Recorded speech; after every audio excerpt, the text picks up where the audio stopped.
السلام علیکم ورحمۃ اللہ وبرکاتہ۔ الحمدللہ رب العالمین والصلاة والسلام علی سید الانبیاء والمرسلین وعلی آلہ وصحبہ اجمعین، اما بعد۔ معزز سامعین کرام، شفیق بزرگوں اور عزیز ساتھیوں، 6واں پارہ جس کا ذکر سورہ نساء کا تسلسل چل رہا ہے، اور آگے اللہ تعالیٰ پہلی آیت کریمہ میں ظلم کو ختم کرنے کا قانون کا ذکر کیا۔ فرمایا لا يحب اللہ الجہر بالسوء من القول الا من ظلم۔ اللہ تعالیٰ کسی کے اوپر ظلم و زیادتی کرنے کو یا کسی کے ساتھ ناانصافی کرنے کو پسند نہیں فرماتا، چاہے ناانصافی گھریلو سطح پر ہو، ملکی سطح پر ہو، قانونی سطح پر ہو، کسی بھی سطح پر ہو۔ اللہ تعالیٰ کو جرائم اور ظلم کے بند کرنے کا اللہ تعالیٰ نے حکم دیا، اور عدل اور انصاف کرنے کا حکم دیا۔ اور ایک چیز دیکھیں، قرآن کریم میں حالانکہ انصاف کا لفظ بھی عربی کا لفظ ہے، مگر اللہ تعالیٰ نے قرآن کریم میں عدل یعنی جسٹس کے لیے انصاف کا لفظ استعمال نہیں فرمایا، بلکہ عدل کا فرمایا۔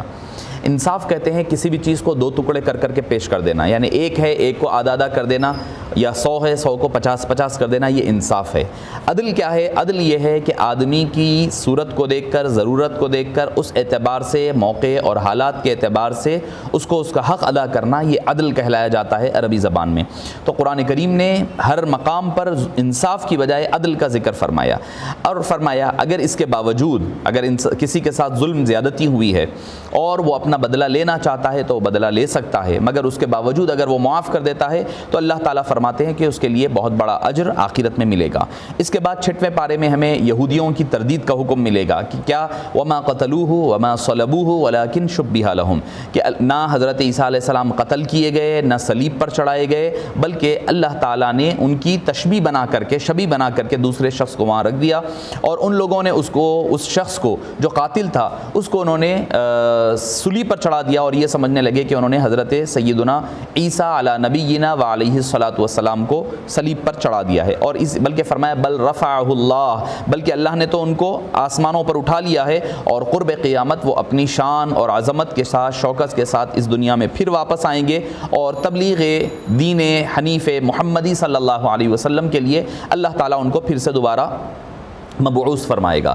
اس کے بعد جو اللہ تعالیٰ نے تردید فرمائی وہ ہے عقیدہ تثلیث، ٹرینٹی کا جو ان کے پاس عقیدہ ہے، ثالث ولا تقولوا ثلاثہ، کہ اللہ تعالیٰ فرما رہا ہے کہ تم اس کو مت کہو، ثلاثہ مت کہو، یعنی تیسرا مت کہو، انتہوا خیر لکم، کہ تمہارے لیے چاہیے کہ تم ان چیزوں کو پرہیز کرتے ہوئے خیر کی طرف جائیں، اللہ تعالیٰ نے تمہارے لیے خیر رکھا ہے۔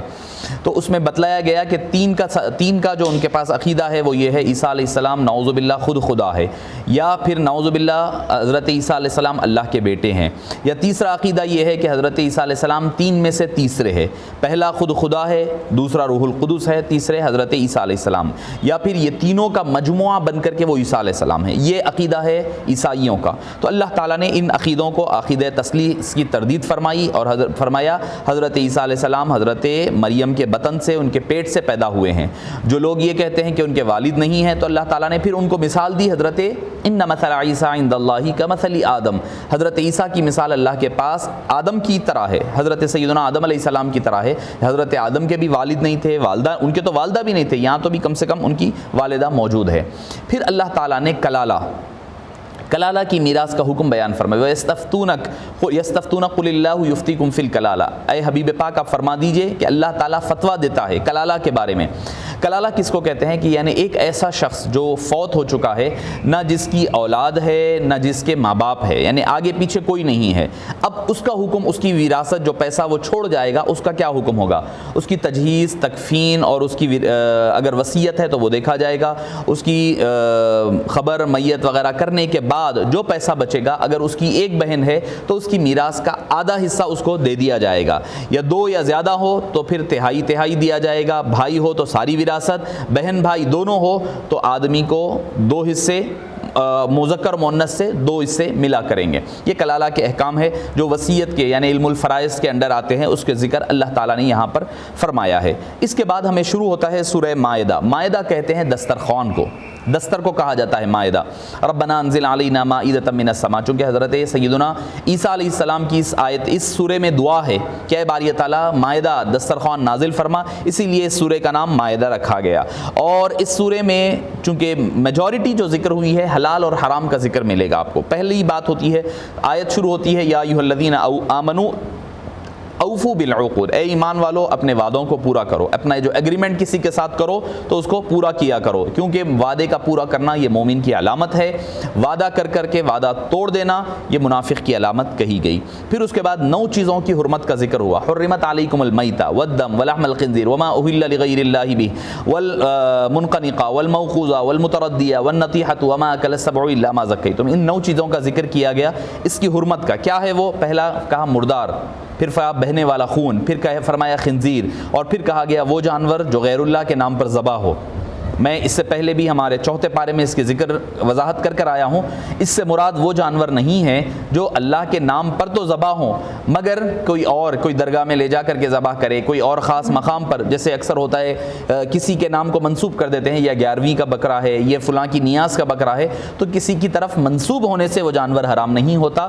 جانور حرام جب ہوگا جب وہ جانور کو عین ذبح کرتے وقت غیر اللہ کا نام لے کر کے ذبح کیا جائے گا.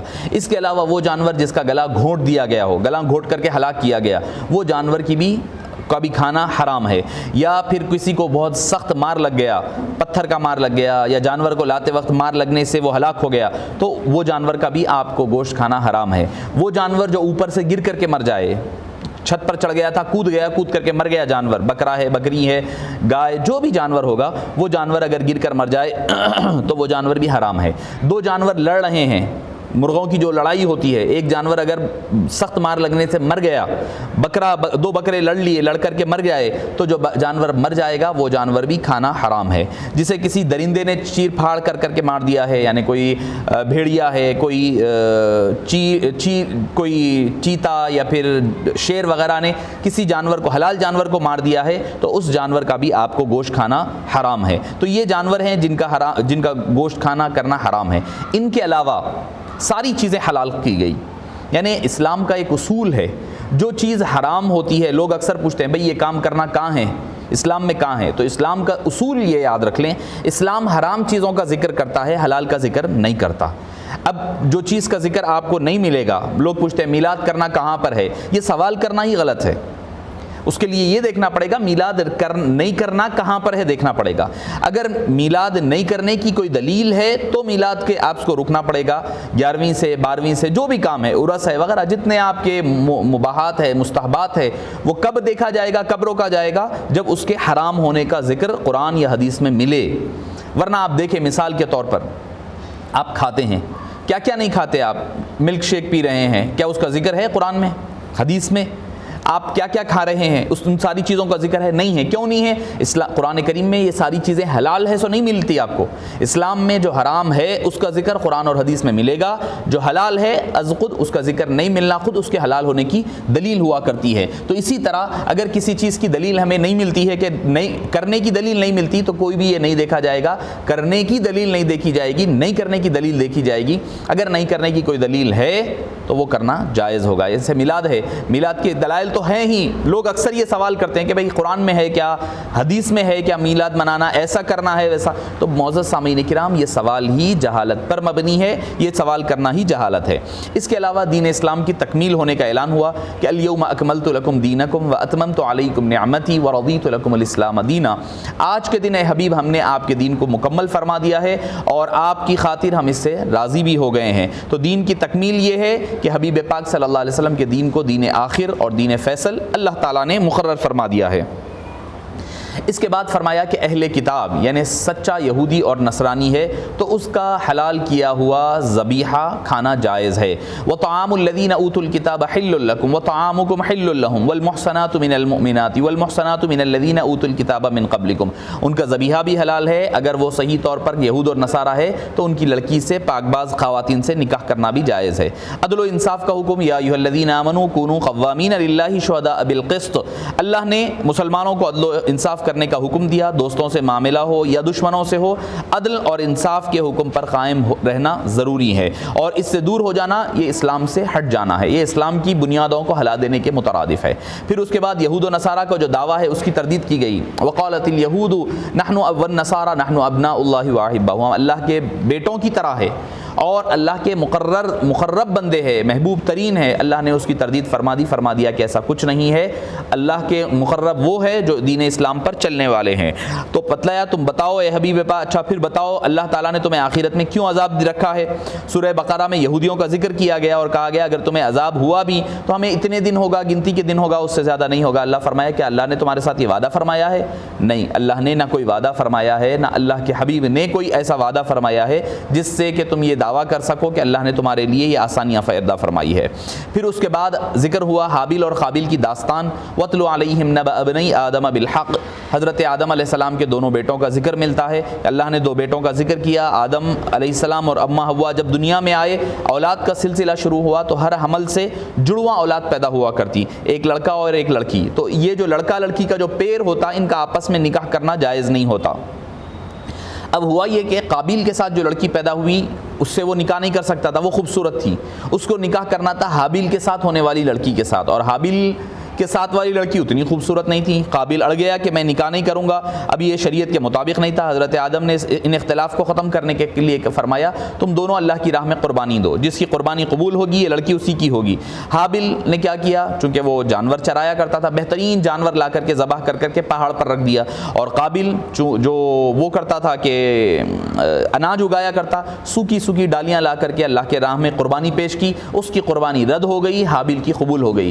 اب ہو گیا حسد اور جلن، حسد کی وجہ سے قابیل نے حابیل کا قتل کر دیا، اس کا ذکر اللہ نے ذکر فرمایا۔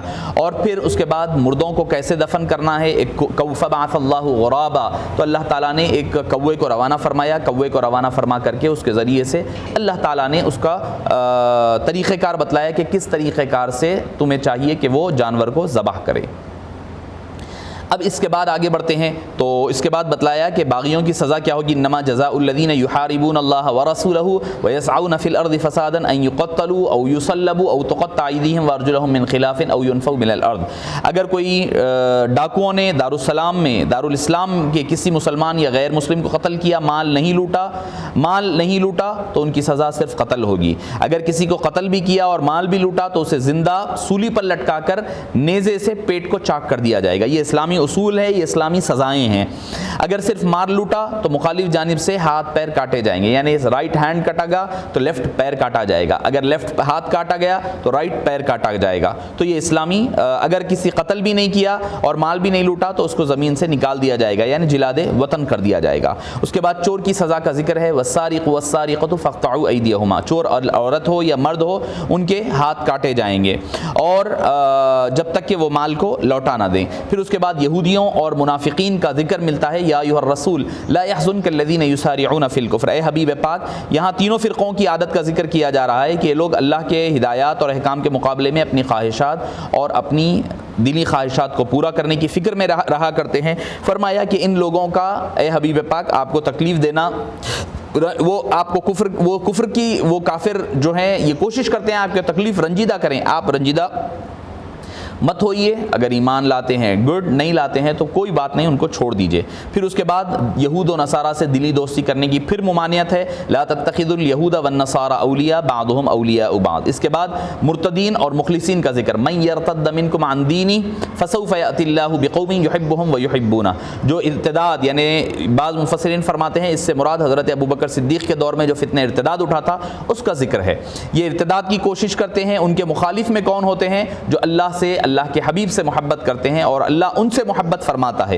وہ لوگ کیا کرتے ہیں؟ اعزۃ علی الکافرین اذلۃ علی المؤمنین، کافروں پر سخت ہوتے ہیں، مسلمانوں کے دلوں میں نرم دل ہوتے ہیں۔ یجاہدون فی سبیل اللہ، اللہ کے راہ میں جہاد کرتے ہیں۔ ولا یخافون لومۃ لائم، اور وہ اللہ کے لوگوں کی خوف، وہ اس بات کا خوف نہیں کرتے کہ لوگ ان کو ملامت کریں گے، وہ اللہ کے راہ میں ڈٹے رہتے ہیں۔ پھر اس کے بعد تبلیغ دین حنیف کی بات آتی ہے، یا ایھا الرسول بلغ ما انزل الیک من ربک، اے حبیب پاک اللہ اللہ تعالیٰ آپ کو حکم دیتا ہے کہ لوگوں میں اللہ کی طرف لوگوں کو بلائیے اور تبلیغ دین حنیف کے کام کو آپ جاری و ساری فرمائیے. واللہ یعصمک من الناس، اور اللہ نے آپ کو معصوم بنایا ہے. ہر نبی معصوم ہوتا ہے، ہر نبی، یہ عقیدہ اہل سنت ہے، سوائے نبی کے کوئی اور معصوم نہیں ہوتا، اور انبیاء کرام مکمل طور پر معصوم ہوتے ہیں. اللہ تعالیٰ ہر قسم کی ان سے عصمت کی، عزت کی حفاظت فرمایا کرتا ہے.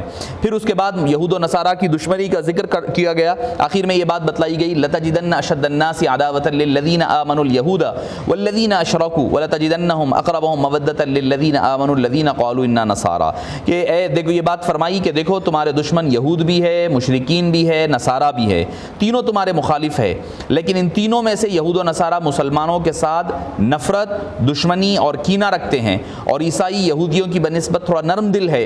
اللہ تعالیٰ کی بات برحق ہے، فرمایا 100% درست ہے. جب یہود و نصارہ ہمارے دشمن ہے تو ہمیں چاہیے کہ اس بات کا اہتمام کرنا چاہیے کہ ہم اپنے دشمنوں سے دوری بنائے رکھیں.